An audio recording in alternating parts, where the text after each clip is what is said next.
What's happening, crusty Salvationers? Welcome back. Got a good show for you today. So this is going to be a big project, and this is maybe one of those projects that there's going to be multiple shows. I doubt I can fit all this in one show. So kind of one of the things I've been working on is cleaning up my garage and stuff, and got this motor sitting over here. It's a Chevy 350 700 R4, and I don't know for sure that I'll keep this connected to that, but we'll see. And I may change that little guy out to an HEI, but nevertheless, this needs to go in something. Tired of it sitting around. So this is what I'm going to put it in. Yeah, 57 Chevy. It's a 4-door. That's okay. Still 57 Chevy. So I've had this one a couple of years now. Picked it up in Central Texas from an older couple that had taken this apart, and I believe that their original aspirations were to restore it. I don't know if this is like one of their old cars they had for a long time or what, but that was the original plan they had. So this body has actually been off the frame, and the gentleman I got it from has taken things apart. Well, he's taken a lot apart. All the dash pieces, steering column is just kind of in there. There's a bucket of parts over there. There's some parts right here. Oh, look at these parts. There's a whole bunch of stuff in here. I've never even really looked through all this, but it's pretty well collected, and he's labeled everything real well.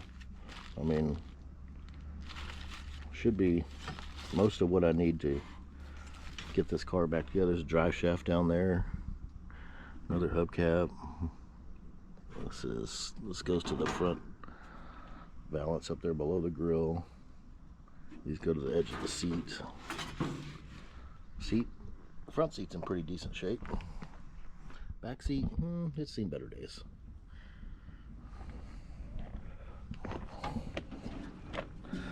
It's got the typical rot hole on a 4-door. That's a very common place for these 4-doors to rot. The floors aren't in too bad a shape. There is a couple of patch panels up front here that were included, and I can only assume that they were included because it's rotten down there, I'm sure.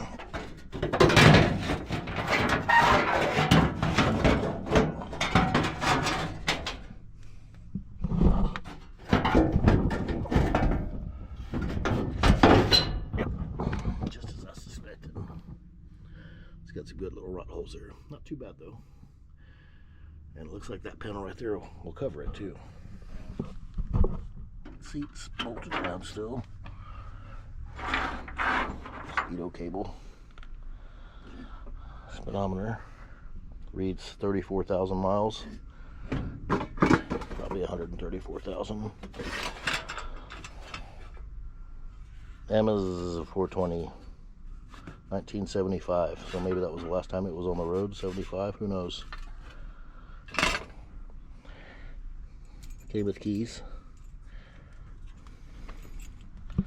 That's always good. I'm sure there's probably an ignition in there. There's the clock.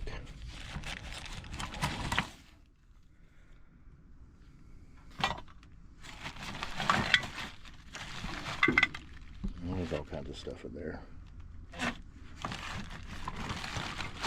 Marker lights and things. Door handles. All kinds of stuff. So he's also taken all the components out of the doors, as far as the glass and the openers and regulators and whatever.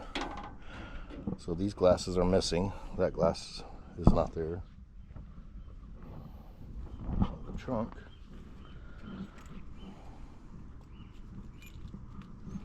Let's see what we got here.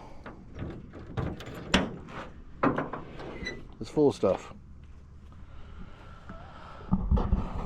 Man, look how good a shape this thing's in.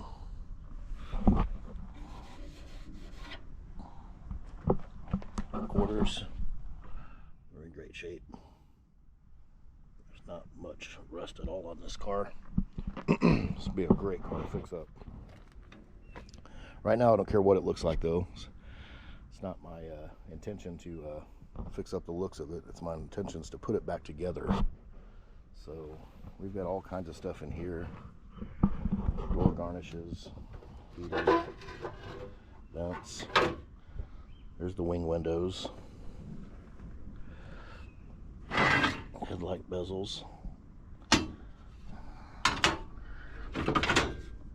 Tail lights. That's good. So it looks like most of the stuff is here. Put that back together with a couple of sway bars right here, and then there's another one right there. Battery box. There's all kinds of stuff in there. Look at that. Man, that thing's in great shape.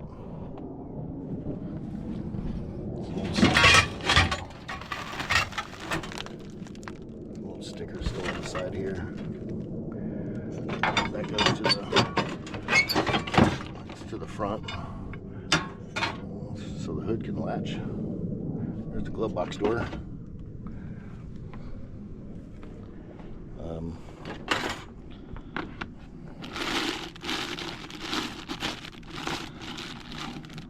Brand new body mount bushings.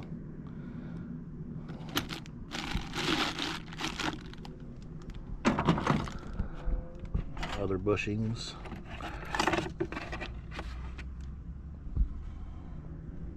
New bolts. There's a brand new radiator right there too. Kind of hard to tell, but new radiator. There's some glass under there too. These quarters are in good shape. A little bit of rot right there on the door. That's okay. A little scrape right there. Get a good look at the dash there.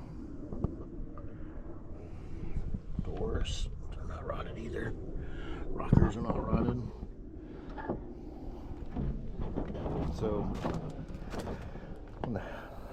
earlier I said that they had this body off this frame. And it's a little dirty now, but it's actually, the whole frame's been repainted, redone. All new bushings, ball joints, things like that. Looks like they got new gas line there too, or brake line. One thing I did notice though was those body bushings and that cut back there. And got me to thinking, I wonder, are those extras or do we still need to put those on? So I got my Fragile car mat here laid out. When I got to looking, yep, they're not there. That's where they would go. Another one would go right there. Another one would go back there. Over there, they're all missing, so those have not been put in. There is a transmission cross member loose too. Oh, that's a homemade transmission cross member. Ribbons all been painted. Leaf springs. Looks like the leaves have new bushings in them too. Control arms, all new stuff. Brakes, well, they're not there. I don't even see the backing plates or anything on there. There's backing plates on the rears. Doesn't look like the drums are there. We'll be doing brakes, brake lines, gas lines, gas tank. I don't see a gas tank either. So, quite a bit to do to this one. But this is going to be our project. Oh, we got a little bit of rot right there in the front fender. It's not bad though. These rockers are in great shape.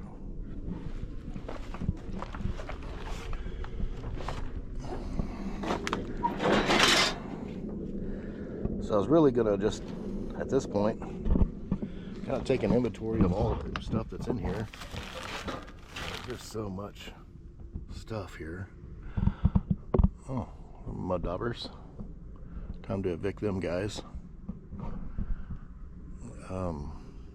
Let's see if I can put it all back together. Maybe even just for now, put the door stuff on the four doors and get the four doors back together. Get all this trim back on. May have to do some wiring on this one too, because it looks like a lot of the wires are cut. Whoa. Whoa. Apparently there's still some creatures living in there that don't like me moseying around their old home, but they're about to find out real quick. And I think I have some wheels, some really nice wheels I can put on here too. Look really cool. I'm not sure that I don't know, maybe I'll keep the steelies on there. We'll see. Anyway, just wanted to show you the car. This is the one that was under the cover the other day when I bought the other 57 Chevy.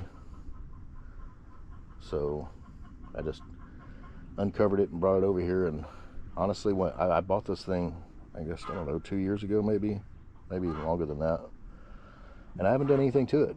I literally haven't even gone through any of this stuff. I don't know exactly what's all here and what's not. There could be all kinds of stuff. I'm thinking off the bat though, I don't see a grill or a grill bar for the front. So that would usually be pretty easy to spot somewhere, and I'm not seeing that. Although I did see some grill or turn signal bar nuts. So it was here at one time. Maybe I just didn't get it when I picked this up. So we'll see. I'm sure there's going to be a lot missing, but we'll have to find it as we go. So yeehaw, here we go.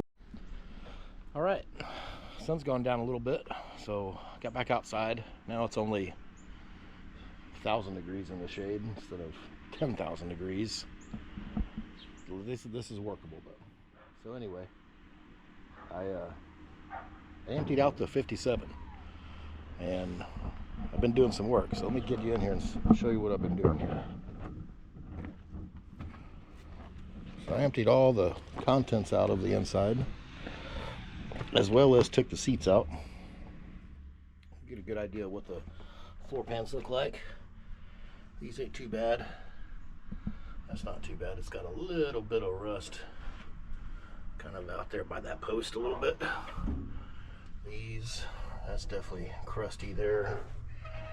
And we saw these earlier. Driver's side is definitely in need of replacement. So I thought I was going to put the body bushings on first, and then I got to thinking, well, this thing came with floor pans. I don't have to make floor pans. Just zip these things out real quick and tack some new ones in and be done with it. So that's what I'm going to start with. I think I'm going to do the floor pans, at least the ones that I have anyway. But now that everything's out of here, you can see just what a good condition this car's in. Also, the trunk's empty too. I'll get you in there. I'll show you that. This is a beautiful trunk area. Wow. There's not even a hole in the spare tire holder. It's crazy. Look at this old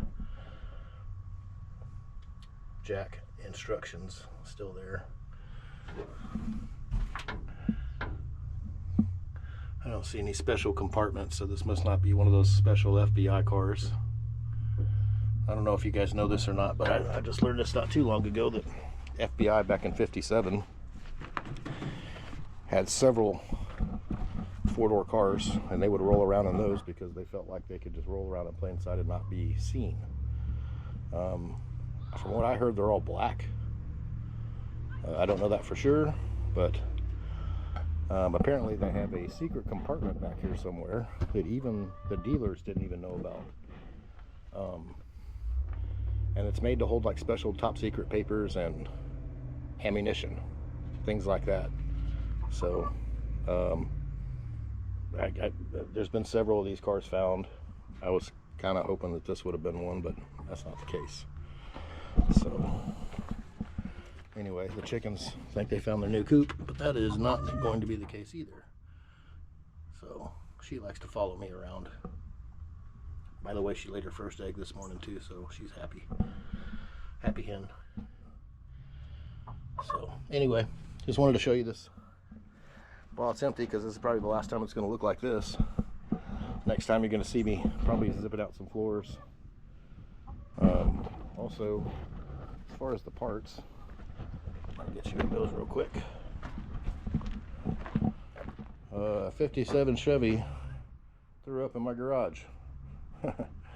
I've kind of taken an assessment on everything, and I have just about everything. I am missing the fuel door, little hidden fuel door trim piece that's in the part of the tail light on the rear. I'm missing the grill. I'm missing the light bar, the turn signal light bar for the grill. There's a body mount right there, so I still got to figure out where that goes, or if that's an extra one. There's quite a few things in there that I was happy to have. I still really haven't gone through this box here. This I believe is most of the dash pieces and like ashtrays, things like that. I know the clock's in there and stuff. Front seat's in real good shape. That's the bottom of the back seat. It's not in too bad a shape. Brand new radiator in the box. That was nice to find. So a bunch of brake lines, stuff back there. That was really cool to find too. Quite a few things here. I'm pretty happy with what was in there. So pretty sure we'll be able to get most of this back together without an issue. Also, something else I learned, and I didn't check this one, but there was a guy on the assembly line that was making these, and supposedly without his boss's consent, he was riding slow down on the 100-mile-an-hour area, and I don't see it on this one. I can't remember the guy's name, Manley or something like that. But anyway, what he was, apparently he had a kid that had passed away from a car wreck, high-speed car wreck or something, and back in the day he's working on these and making these for the 57s, and somewhere in here around the 100-mile-an-hour mark he's got to slow down, and I've yet to see one. So if you guys know what I'm talking about, apparently that's a Mansley or Mansley, I can't remember the guy's name, but you know, they talk about him and that. So check and see if y'all have got that on yours. So anyway, I'm gonna get to cutting the car up here, maybe zip them floor out. It's fairly cool tonight, so not cool, but it's I'm able to get out here and do some stuff and sweat minimally. By the way, there's the pans. Came with three different pans, so I'll be doing those. I'm gonna get after it. All right, so I've got the pan traced out for the new. This would be the new pan edge, and this is going to be my cut line. So I'm going to cut here. That way it leaves me enough space to get enough something to set the pen on and to weld to. So we'll be cutting that all the way to here, and then cutting on this little seam back here. And then when it comes back to this way, this pan is actually plug welded onto these layers of metal here. So I'm probably going to have to peel that off to get a good connection to the rocker here. So let's get to cutting it. All right, we're gonna get to cutting here. Get my safety glasses on, the gloves. So the last thing I want to do is injure myself today, although I'm sure I'll have plenty of cuts and bruises by the time this is all over with. Just kind of comes with the territory.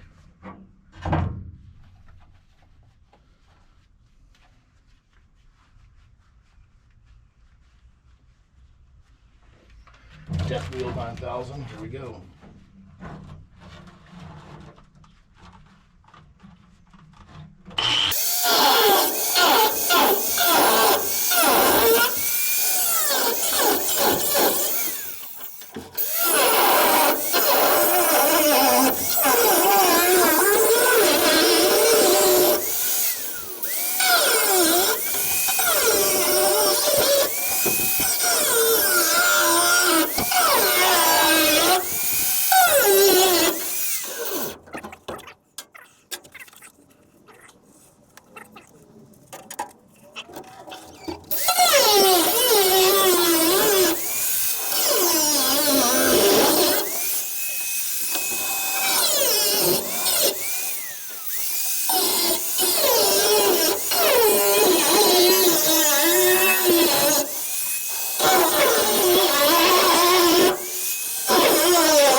Alright, I think I pretty much got it free.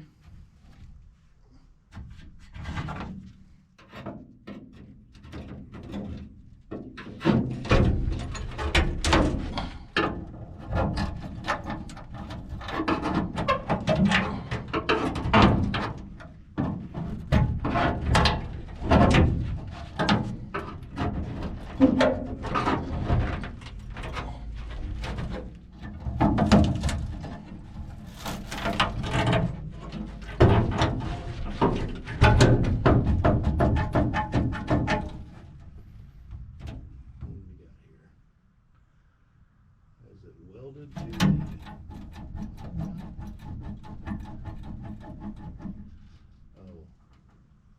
oh, there is something there.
Maybe welded to the little support bar there. Alright, I wanted to get you in here so you can see what's going on. Got the pan pretty much cut all the way around at this point. And now I'm fighting this bracket here, which is like a floor support, and it's tacked every 3 or 4 inches. Most of them are peeled right off. But I got a couple of them that are fighting here. So what I've done is just kind of roll this back. And you can see that there's one right there. Go to it with a screwdriver. I don't know if you can see that or not, but tack. And what I was doing was just taking the screwdriver and turning it and popping the tacks up. This one is getting stubborn. So what I'm going to do is take a chisel, stick it in there, and just hammer it. So be a good time to have an air hammer on me, which I don't have any air tools here at this location, my home garage. But you know, maybe you don't either, so you don't have to have that stuff. Of course, this would be a lot easier to do at my shop, but I'm purposely doing this at home to show you that maybe you can do this too. Really, all it is in doing a job like this is having the confidence to just get in here and do it. So it's really just get off the couch and get after it. You know, I really enjoy doing stuff like this. So get out there and get it done. You know, don't let it discourage you when you start having problems like this. All you got to do is find a solution and get it off of there. Once it's off of there, then we'll start cleaning these things up and cleaning my cuts up a little bit. I didn't quite cut close enough here. I'll still have to cut some more out there, but you know, obviously you can tell that I don't cut perfectly here, and I cut into the upper pan on that, you know, which that'll be fixed. That's not a big deal, but you don't have to be perfect with a grinder either. So or a welder, you know, a grinder makes a good welder. All right, back from lunch. So I've got it cut out pretty well all the way around. I still need to take this little piece out here, take a little piece out of the corner there, and then real close to the gas pedal there. I probably need to remove that gas pedal to get that piece out.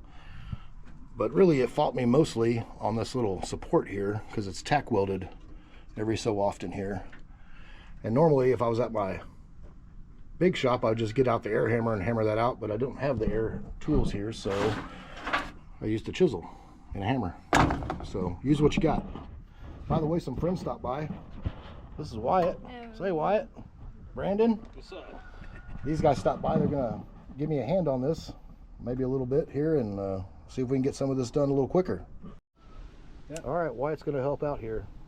I'm gonna get this pan ready for me to weld. Hold on tight.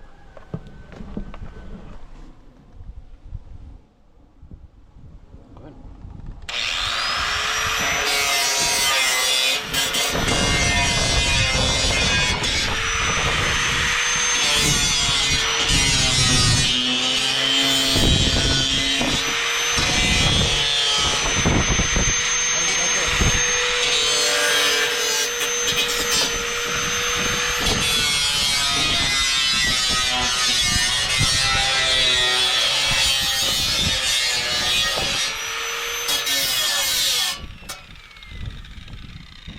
Good job.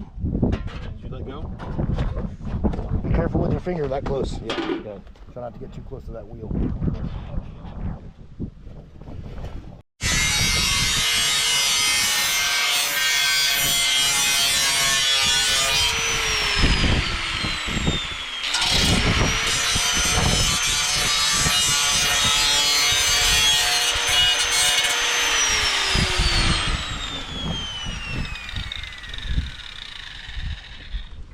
Button.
All right, so that was my buddy Brandon and his son Wyatt. Wyatt wanted to help and also wanted to get recorded on video helping, and I wanted to fulfill his dreams of being a YouTube star. So there you go. Here's his work. He was basically just cleaning this pan up for me. The grinder. He did real good. First time with the grinder. Not bad. Not bad at all. That'll get me to where I can start welding on it for sure. So so anyway, what I'm working on now is getting the pieces cut out, what was left over. You can see this little pinch weld piece in the corner. It's pinch welded in there. So I've got that cut, and then I've got to get this piece out of the corner here, and then we can set the pan. Also grind some of these little pieces down here and stuff. But anyway, once I get these out, then we'll be able to fit that pan in there and clean these areas up and start welding this thing in here. So just want to bring you to date on what I'm working on here, and we'll get this piece out of there. All right, bring you up to speed here. I've got the edge taken out. I've got that cut real good. Just need to grind that down on that edge there. Got it grinded around here for welding. Cleaned up the little support bar. We had Wyatt here cleaning up the floor pan for me. Brandon's a real good buddy of mine, and Wyatt is his son. I did ask his dad if I could put him on YouTube, and he said yes. And Wyatt was ecstatic. He's been wanting to be on YouTube for a while, so I got him in here a little bit. I wanted to show him how to do something, maybe with a grinder, something easy, which, by the way, was under his father's close supervision as well. Made sure he had his gloves and his protective gear on as well. So don't beat me up on that part. His dad was definitely keeping an eye on him for sure. Anyway, making progress here. Weather is somewhat cooperating here in South Texas. It's starting to rain a little bit. That's okay, because oh man, it's been 100 degrees here for, I don't know, 1,000 days in a row. So this is actually kind of nice to work out in. The only thing is the GA work mat. It's not very waterproof, and neither is my Headman Headers work mat. So hopefully we don't get water soaked. If that's the case, I might have to postpone this a little bit and come out a little later, but I'm hoping that's not the case here. We're just going to keep on plugging along until we can't no more. So we'll stay on it. Alright, so I've discovered we got a little rot in this area. And I poked the screwdriver as best I can through all the soft stuff up in here. It starts getting better up in this area, and all this back over here is good, but I need to cut some of this out and make a little patch for this first before I can put the drop-in pan in. Alright, so I've got the rusted area cut out that's in the toe pan area just below the headlight bright switch, or would that be the starter on these? Probably headlight. Anyway, here's the pieces I took out, and I'm gonna make a little patch out of this stuff here. So a friend of mine's got a body shop, and he does big repairs, and this is actually, believe it or not, it's a piece of an old Amazon van. They got wrecked that they had to strip apart, and I thought, man, this is some great metal, so I grabbed this, and this is usually my go-to for making patches and stuff, because it's pretty thick stuff here. So anyway, that's what I'll be patching it with. I've got a piece already pulled out here, and then it's just a matter of, you know, finding you an area here that'll work. Draw you a little pattern out of it, cut it out, weld it in. All right, getting ready to weld. And just so you know, got the Chicago electric welder from Harbor Freight. I got nothing special here. This dude will do just about anything I need it to do. I'm not welding big iron or anything, so this is perfect. Don't feel like you can't go out and get yourself a Harbor Freight welder. So, and I've used it for years. There's nothing wrong with it.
By the way, I am not the greatest welder, and you don't have to be either.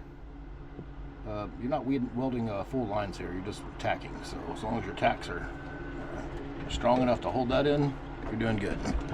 So just keep tacking all the way around, never in the same spot. Try to melt or warp things. Not that it really matters much down here, but just a good practice as you're doing this. That's a good way to try to do it. So anyway, that's basically what I'm doing here. I think I'm going to take a grinder and grind on this a little bit just to get it a little more square, and then we'll continue on. Got my patch pedal in. Those welds are meant to be. Anyway, so had a little bit of flash rust over the night on the stuff that I've grinded, so I'm gonna have to grind this stuff back out again. Then we'll get this pan fitted in here and get that welded in too. So we got the pan fitted in there pretty good. A little bit of a gap there. It's probably because I bent this flange out as I was removing the old pan. Got it tacked in. I'll tell you, for a nice little drop-in patch pan, it fits pretty darn good. So now it's just a bunch of welding to get this thing in here, which I don't think you'll need to see all that. That's boring to watch. Plus, you're not supposed to look at the light anyway.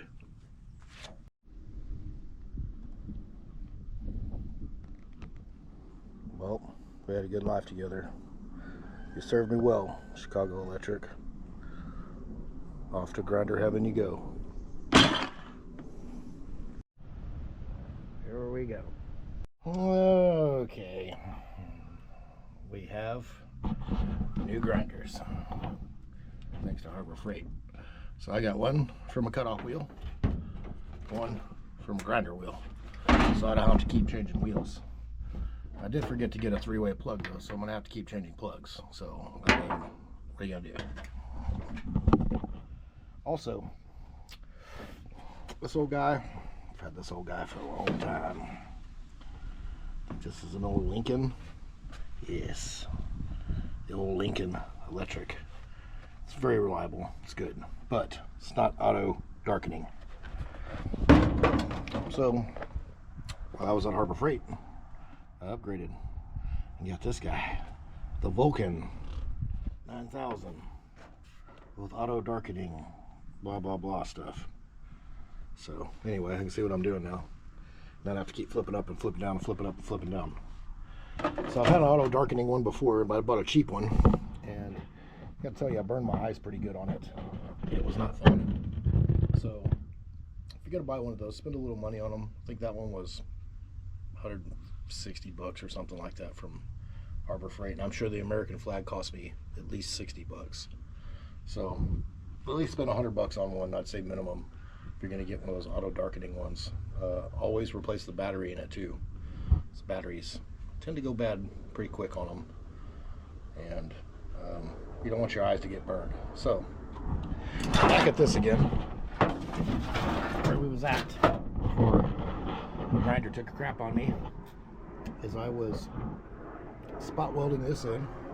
And by the way, this is how I do it.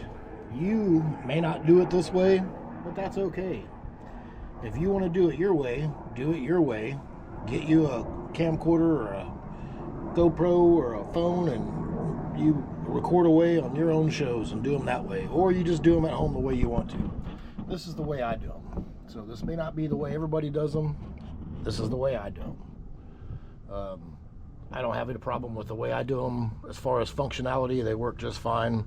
Once I'm done welding these up, I'll actually seam seal all this up as well too. You know, obviously I'll grind down these old welds here, but everything gets sealed up as well. Same as underneath on the bottom. So we'll continue on. All right, kind of hard to see in the shadows, but we're gonna call that one done. Let's grind it down. Needs to be prep painted and just seam sealed, and we're good. All right, so I went ahead and knocked the passenger floor patch out. It wasn't even a whole patch. I didn't need to do the whole thing. All this is real solid over here. In fact, some of it still got paint on it and stuff. This was the main part that was rotted out, and I'm sure it was from like a leak up in there, a heater core leak or something like that. Who knows? Anyway, this is good enough for me. If this was a two-door Bel Air, you know, maybe I would have done the whole thing. But it ain't. It's a 4-door, and I can do what I want. That's the great thing about a 4-door. You can tear these things up. You can, I mean, if I wanted to, I mean, I'd cut this thing into an El Camino, and nobody could say any different, because that's what I would do with it. But I'm not going to do that today. So I'm going to, maybe I'll do that with the parts car I got. That'd be cool. A little El Camino 57 Chevy, or so, I don't know, pick up, we'll figure something out. I don't know, we'll do something funky maybe with the other one. Anyway, this one is done. So for this passenger rear floor panel patch I gotta do, I think I'm gonna go ahead and take the door off. Somebody's put some nice new Allen head bolts in here, so this door's been off before. While I'm here, I'm gonna get some of this rock cleaned up too. So we'll get this door off, and who knows, maybe we'll never put it back on again.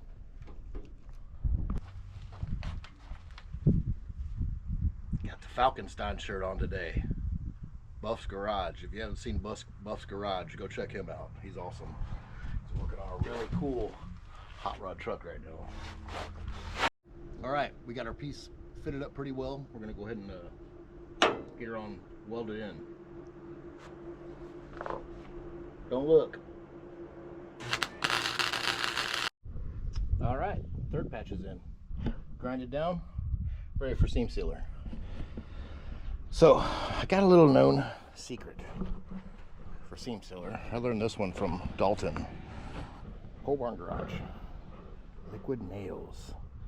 This stuff works just like seam sealer, panel bond, and you won't ever get it off once it's on there. So we're gonna get this on the 57. See if I can do this without getting it all over me.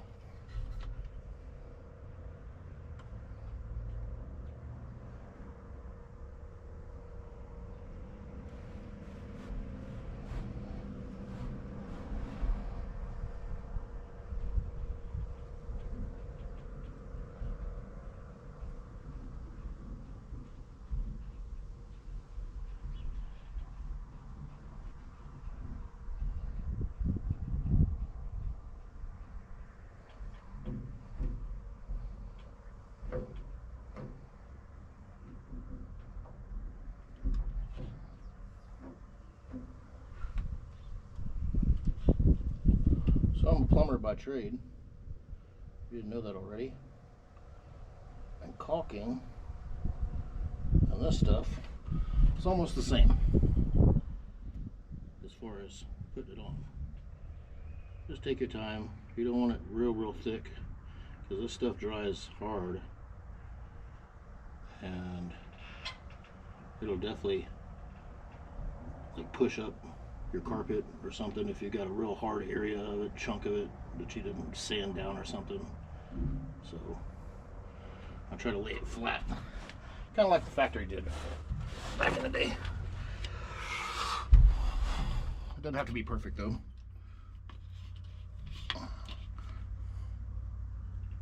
And Liquid Nails, if you're looking for somebody to sponsor, I'm your man. For sure.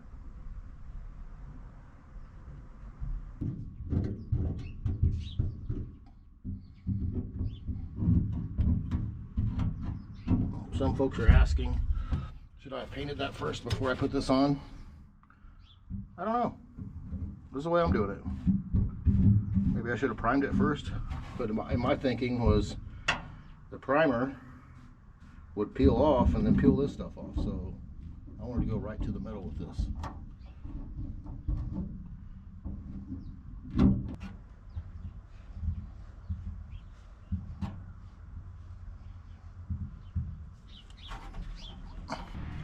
While I was at Home Depot in Seguin, Texas, grabbing some parts, just some stuff for this, I ran into the Rust-Oleum guy, Rust-Oleum rep out there, and let him know if he needed somebody to sponsor or his company.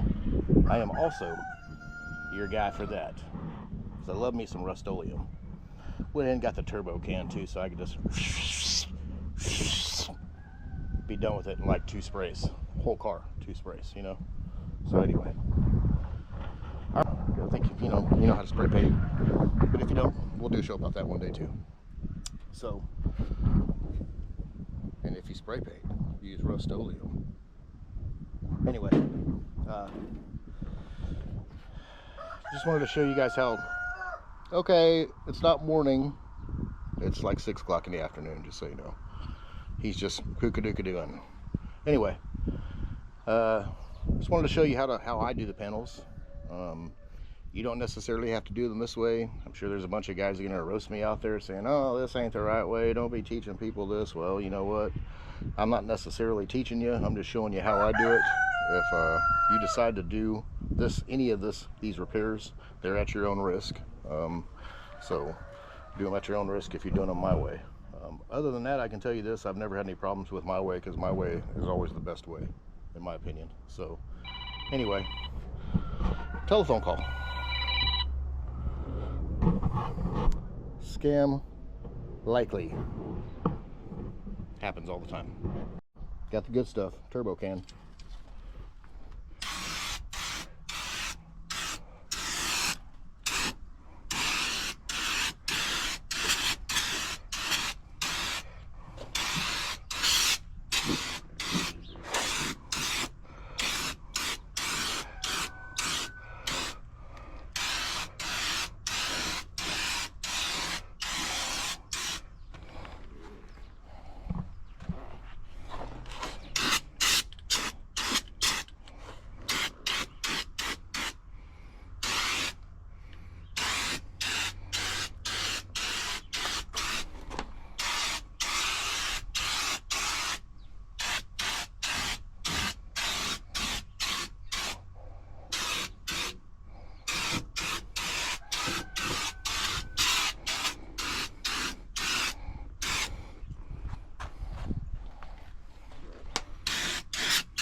Not bad. And that's probably half a can.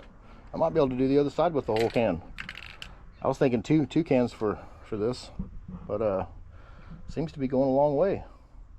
So we'll get to that other side.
All right, well, that was a whole can right there.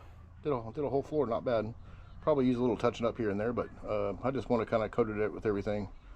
Coat it with Rust-Oleum Gloss Black Turbo Spray. If nothing else, just because it looks a little bit better. Protect some of that rust and protect those exposed grinded areas too. So there you go. Well, all right. Crusty Salvationers, coming to an end of this show. We got the pans in, we got everything painted, looking 100% better than it was, and our feet aren't going to fall through the floor now, so I'm happy with that.